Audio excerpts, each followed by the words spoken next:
नमस्कार दोस्तों, तो कैसे हैं आप लोग। आज मैं अंडरस्टैंडिंग इंडिया कुवैक पेपर का क्वेश्चन सॉल्व करने वाला हूं, जो कि बीए सेमेस्टर 1 सेशन 24-28 के लिए काफ़ी महत्वपूर्ण होने वाला है। तो आइए वीडियो को शुरू करते हैं। तो आज का पेपर का नाम है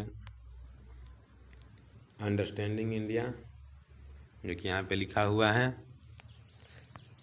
यूनिट 1 की बात करें तो यूनिट 1 में हो गया आपको इंट्रोडक्टिंग इंडिया, और पहला क्वेश्चन देखता हूँ उसका, जो कि एमसीक्यू क्वेश्चन है, जो कि एग्ज़ाम में आने के लिए काफ़ी इम्पोर्टेंट है।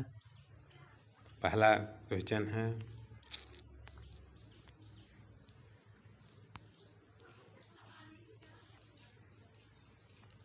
भारत की भौगोलिक स्थिति क्या दर्शाती है। आर्थिक नीति, धार्मिक परंपरा, भौतिक और प्राकृतिक पर्यावरण, औद्योगिक विकास। तो इसका आंसर होगा सी, भौतिक और प्राकृतिक पर्यावरण। क्वेश्चन नंबर 2 की देखें तो भारत में आर्यों के आगमन का प्रभाव क्या था। कृषि पर प्रभाव पड़ा, आधुनिक तकनीक पर, संस्कृति और इतिहास पर, व्यापार पर। तो इसका आंसर होगा संस्कृति और इतिहास पर। क्वेश्चन नंबर 3 की बात करें तो जम्बू द्वीप नाम किस देश के कहा जाता है। तो भारत को जम्बू द्वीप भी कहा जाता है। इसका आंसर होगा सी, भारत। क्वेश्चन नंबर 4 के देखें तो सिंधु शब्द किस भाषा से आया है। फारसी, संस्कृत, अरबी, ग्रीक। जिसका आंसर होगा बी, संस्कृत भाषा से आया है सिंधु शब्द। 5वां क्वेश्चन है, भारत में यूनानी लोगों के मुख्य योगदान क्या था। ए है विज्ञान, बी है शासन, सी है कला और वास्तुकला, और डी है कृषि। तो 5वां का सी होगा, कला और वास्तुकला। क्वेश्चन नंबर 6 के देखें तो भारत का कौन सा नाम जल मार्ग से जुड़ा है। हिंद, हिंदुस्तान, सिंधु और जम्बूद्वीप। तो इसका आंसर होगा सी, सिंधु, जो कि सिंधु नदी से जुड़ा हुआ है जल मार्ग से।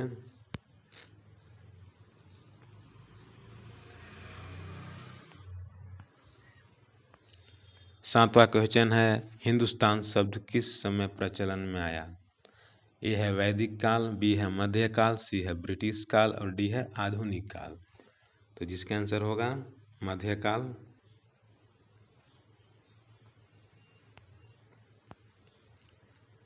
क्वेश्चन नंबर 8 की ओर देखें तो भारत के इतिहास में शक और कुषाण का योगदान किससे जुड़ा है।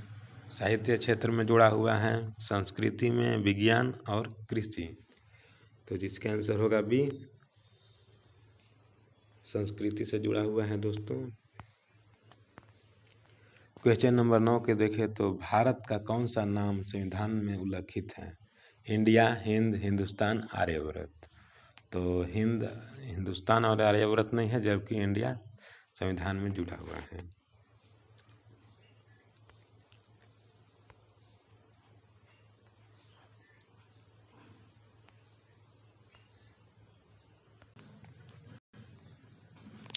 क्वेश्चन नंबर 10 को देखें तो ऐतिहासिक दृष्टि से भारत का विकास किसके माध्यम से हुआ। ए है विज्ञान, बी है युद्ध, सी है साहित्य, संस्कृति और विज्ञान, और डी है व्यापार। जिसका आंसर सी होगा, साहित्य, संस्कृति और विज्ञान।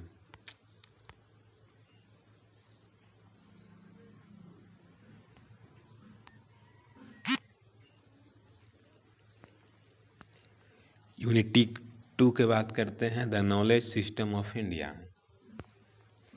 11वां क्वेश्चन है, भारत की पारंपरिक शिक्षा प्रणाली में क्या शामिल है। क्वेश्चन था, भारत की पारंपरिक शिक्षा प्रणाली में क्या शामिल था।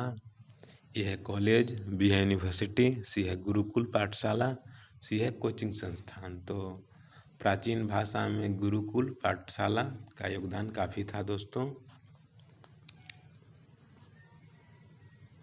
सी आंसर होगा। क्वेश्चन नंबर 12 को देखें तो मदरसों की शिक्षा प्रणाली का मुख्य उद्देश्य क्या था। तकनीकी ज्ञान, धार्मिक शिक्षा, विज्ञान या इतिहास। तो बी होगा धार्मिक शिक्षा।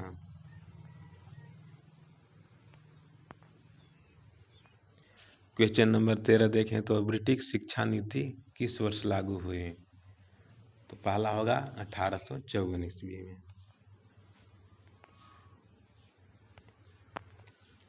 क्वेश्चन नंबर 14 को देखें तो भारतीय शिक्षा प्रणाली में वार्धा योजना किससे संबंधित है? इसका आंसर होगा बी प्राथमिक शिक्षा।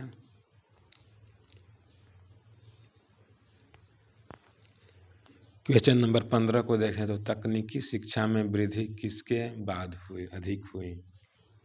तो ये होगा स्वतंत्रता के बाद।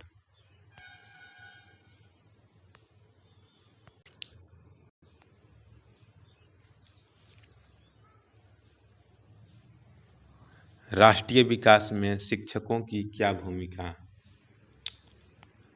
है? तो पहला है व्यापार, दूसरा है नेतृत्व और तीसरा है समाज में जागरूकता लाना और चौथा है कृषि। तो तीसरा होगा सी समाज में जागरूकता लाना।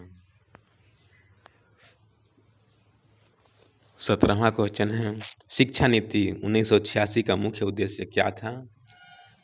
जिसमें लिखा गया है ऑप्शन है प्राथमिक शिक्षा में सुधार, राजनीति, उद्योग, प्रशासन। तो पहला होगा प्राथमिक शिक्षा में सुधार। क्वेश्चन नंबर 18 को देखें तो 2020 की शिक्षा नीति में किस पर जोर दिया गया है? अंग्रेजी शिक्षा, संस्कृत और शिक्षा, कौशल विकास, केवल विज्ञान। तो सी होगा कौशल विकास। 19वां क्वेश्चन है पाठशालाओं में किस प्रकार की शिक्षा दी जाती थी? ए है पश्चिमी, बी है धार्मिक और सामाजिक, सी है तकनीकी और डी है चिकित्सा। तो जिसका आंसर बी होगा धार्मिक और सामाजिक।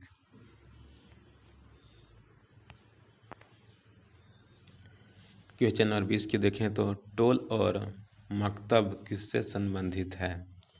ए है आधुनिक शिक्षा, बी है पारंपरिक शिक्षा प्रणाली, सी है खेल और डी है प्रशासन। तो बी आंसर होगा पारंपरिक शिक्षा प्रणाली। यूनिट 2 के देखें तो द इंडियन इकोनॉमी से क्वेश्चन आएगा दोस्तों। तो 21वां क्वेश्चन है स्वतंत्रता के बाद भारत का पहला उद्देश्य क्या था? ए है सेना का विकास, बी है शिक्षा नीति, सी है सामाजिक न्याय और आर्थिक समानता। तो सी आंसर होगा दोस्तों सामाजिक न्याय और आर्थिक समानता। क्वेश्चन नंबर 22 को देखें तो राष्ट्रीय विकास में किसकी भूमिका प्रमुख है? ए है विदेश नीति, बी है आर्थिक योजना, सी है धर्म और डी है संगीत। तो राष्ट्रीय विकास में आर्थिक योजना का प्रमुख होता है दोस्तों।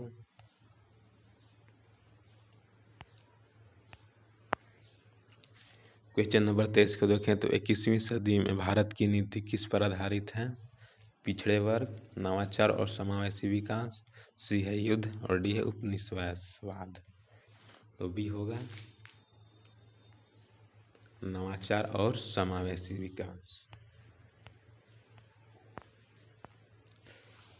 क्वेश्चन नंबर 24 है सामाजिक न्याय का मुख्य उद्देश्य क्या है? ए है लाभ कमाना, बी है समाज में समानता लाना, सी है धर्म का प्रचार और डी है व्यापार। तो जिसका आंसर बी होगा समाज में समानता लाना।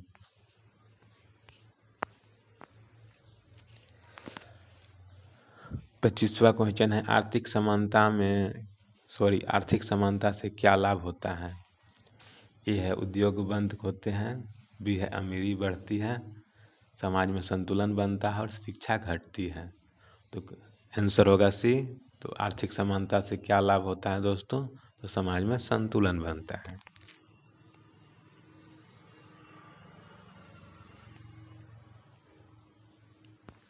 क्वेश्चन नंबर 26 को देखें तो 1991 के बाद भारतीय अर्थव्यवस्था में क्या परिवर्तन आया? तो मंदी, वैश्वीकरण, युद्ध में कृषि में गिरावट। वैश्वीकरण यानी ग्लोबलाइजेशन हुआ।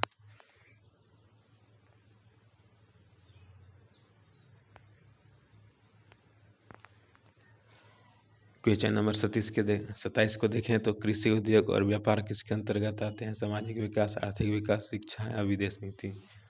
तो 27 का हो जाएगा बी, आर्थिक विकास। 28वां क्वेश्चन है आर्थिक नीति में नवाचार का क्या महत्व है? तो इसका आंसर बी होगा, विकास में तेजी। 29वां क्वेश्चन है राष्ट्रीय नीति में समान अवसर किसको संकेत देता है? इसका आंसर सी होगा, लोकतंत्र को समान अवसर दिया जाता है। क्वेश्चन 30 है कृषि नीति का मुख्य उद्देश्य क्या है? तो किसान को लाभ देना। यूनिट 4 की बात करें है तो यूनिट 4 है the making of contemporary India. 31वां क्वेश्चन है 1857 की क्रांति में किस रूप में जाना जाता है? तो 1857 की क्रांति को भारत का पहला स्वतंत्रता संग्राम के रूप में जाना जाता है।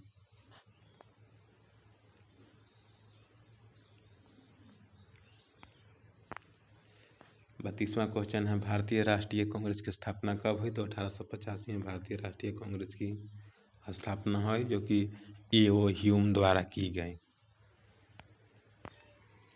33वां क्वेश्चन है भारत छोड़ो आंदोलन की शुरुआत कब हुई? तो 1942 में भारत छोड़ो आंदोलन की शुरुआत हुई।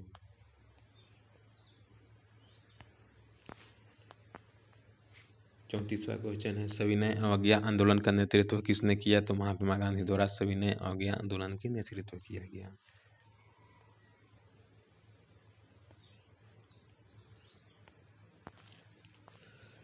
भारत के संविधान को कब अंगीकार किया गया? तो 26 जनवरी 1950 को संविधान लागू हुआ, यानी कि अंगीकार किया गया।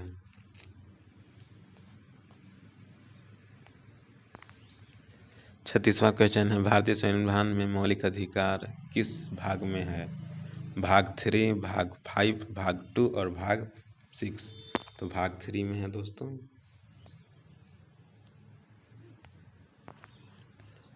37 क्वेश्चन है पंचशील सिद्धांत किससे संबंधित है?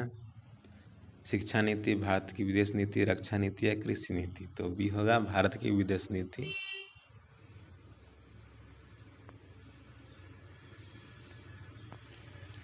38वां क्वेश्चन है गुटनिरपेक्ष आंदोलन के संस्थापक कौन थे? सरदार पटेल, महात्मा गांधी, पंडित जवाहरलाल नेहरू, डॉक्टर भीमराव अम्बेडकर। तो ऑफकोर्स पंडित जवाहरलाल नेहरू होंगे।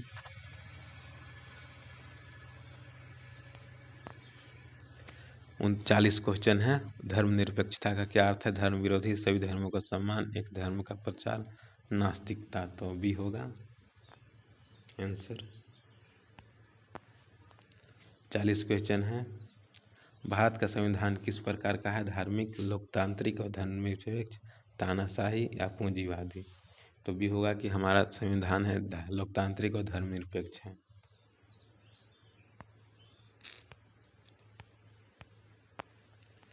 41वां क्वेश्चन नागरिकों के मौलिक कर्तव्यों को संविधान में किस संशोधन से जोड़ा गया? तो 42वें संशोधन से जोड़ा गया है दोस्तों। 42 क्वेश्चन है झारखंड राज्य का गठन कब हुआ? तो 2000 में हुआ के दोस्तों, आप खुद देख सकते हैं। क्वेश्चन नंबर 43 है झारखंड के गठन का प्रमुख कारण क्या था? भाषा, धार्मिक रंग, क्षेत्रीय असंतुलन और आदिवासी पहचान। तो सी होगा जिसका आंसर। क्वेश्चन नंबर 45 है संविधान की प्रस्तावना में भारत की क्या घोषित किया गया है? धर्मनिरपेक्ष गणराज्य। 45 क्वेश्चन है ग्राम पंचायत किस स्तर की संस्था है? तो स्थानीय स्तर की संस्था है दोस्तों। क्वेश्चन नंबर 46 है पेशा अधिनियम का मुख्य उद्देश्य क्या है? आदिवासियों के अधिकारों की रक्षा। क्वेश्चन नंबर 47 है दोस्तों भारत का पहला पंचायत राज कौन सा था? तो राजस्थान। राजस्थान ऐसा राज्य था जहां पहला पंचायती राज की व्यवस्था बनाया गया। क्वेश्चन नंबर 48 है दोस्तों भारत के संविधान में नीति निर्देशक तत्व किस भाग में आते हैं? तो भाग 4 में आते हैं। क्वेश्चन नंबर 49 है किस अनुच्छेद के तहत पंचायतों की संवैधानिक दर्जा प्राप्त है? तो 73वां संशोधन से भारत की पंचायत को संवैधानिक दर्जा प्राप्त किया गया है दोस्तों। क्वेश्चन नंबर 50 और लास्ट क्वेश्चन है, पेशा अधिनियम 1996 का पूर्ण रूप क्या है? तो ऑप्शन ए होगा panchayat extension in scheduled areas. तो आपको यह वीडियो कैसा लगा? यह वीडियो NPU और रांची यूनिवर्सिटी के लिए स्पेशली बनाया गया है। अगर यह वीडियो अच्छा लगे तो लाइक और सब्सक्राइब करें। जय हिंद, जय भारत।